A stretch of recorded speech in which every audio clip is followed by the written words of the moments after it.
देवी योग से घूमती हुई उसी मंदिर में आ गई।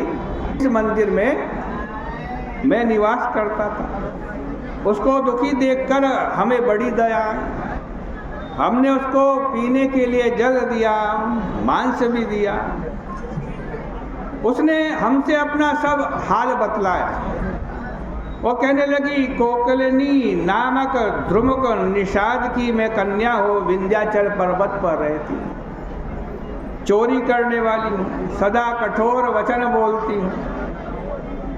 हमने अपने पति की भी हत्या कर दी, इसलिए बंधु बांधवों ने हमें घर से निकाल दिया। फिर वन में आपके पास इस मंदिर में आई। फिर हम दोनों इस मंदिर के अंदर पति पत्नी भाव से रहते रहे, मांस खाते रहे, मदिरा पीते रहे। एक दिन की बात है, हम दोनों ने मदिरा पी, मदिरा के मत में मतवाले बन गए। वहीं एक डंडा रखा था, उस डंडे पर कपड़ा बांध दिया और कपड़ा बांध करके नाचने लगे भगवान के मंदिर में।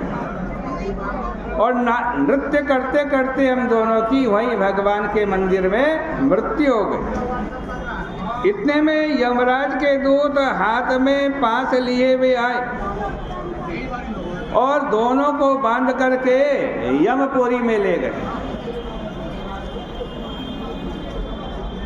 लेकिन उसी समय भगवान के मंदिर में नृत्य करने के पुण्य से, भगवान के मंदिर में ध्वजारोपण करने के पुण्य से भगवान प्रसन्न हो गए और अपने दूतों को भेजा। वहाँ पर भगवान के दूतों का और यमराज के दूतों का बड़ा भारी संवाद हमने सुना है। आज देवदेव विष्णु भगवान के दूत 1000 सूर्य के समान तेज वाले जो थे, वो बड़े कोमल वचन बोलने लगे। वो कहने लगे, अरे यमराज के दूतों, इनको छोड़ दो, ये पाप रहित हैं, दोनों विष्णु भगवान के परम भक्त हैं। ज्ञान तीनों लोकों में संपत्ति का कारण होता है। बिना पाप में पाप बुद्धि करने वाला पुरुष अधम है। यमदूत ने कहा, तुमने सत्य कहा है, लेकिन महाराज ये दोनों तो महापापी हैं। दंड देने के लिए हम इनको नरक में ले जा रहे हैं, यमलोक ले जा रहे हैं। और श्रुति कहती है, श्रुति में जो कुछ कहा है, विधि जो कही गई है वो धर्म है, और निषेध जिन बातों का किया गया है वो अधर्म है। तो इन्होंने अधर्म किया है, पाप किया है, इसलिए हम इनको यमलोक में ले जा रहे हैं। ऐसा सुनकर विष्णु भगवान के भक्त, विष्णु भगवान के दूत क्रोध में भर करके यमराज के दूतों से बोले, बड़े आश्चर्य की बात है, धर्म दृष्टि वालों को महान अधर्म स्पर्श कर रहा है।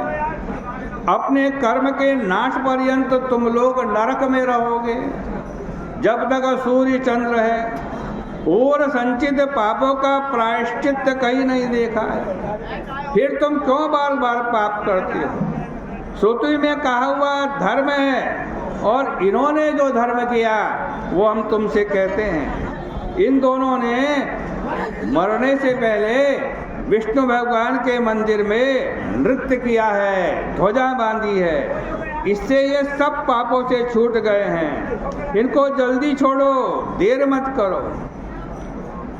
मृत्यु के समय कोई भगवान का नाम भी मुख से बोल लेता है या भगवान का नाम अपने कानों से सुन लेता है, उसको परम धाम की प्राप्ति होती है।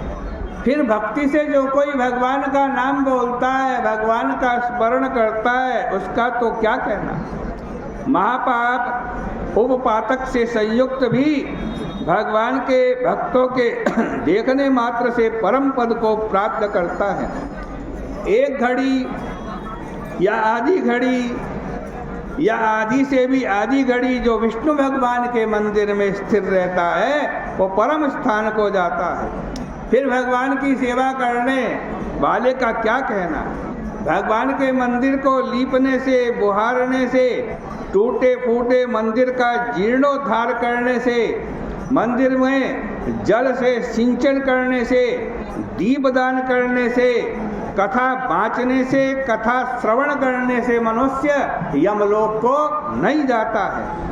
विष्णु जी के दूत ऐसा बोल करके यमराज के पास से उसको छुड़ा करके आज भगवान के वैकुंठ धाम में ले गए।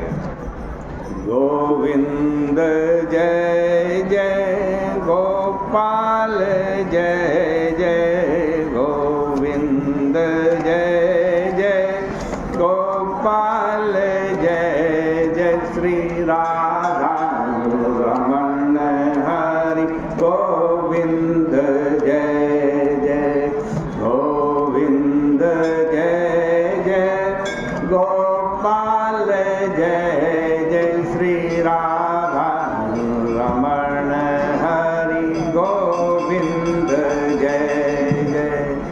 तो भैया भगवान विष्णु भगवान के परम पद को हम गए। हम दोनों ने विष्णु भगवान के निकट में आज जाकर के खूब आनंद किया।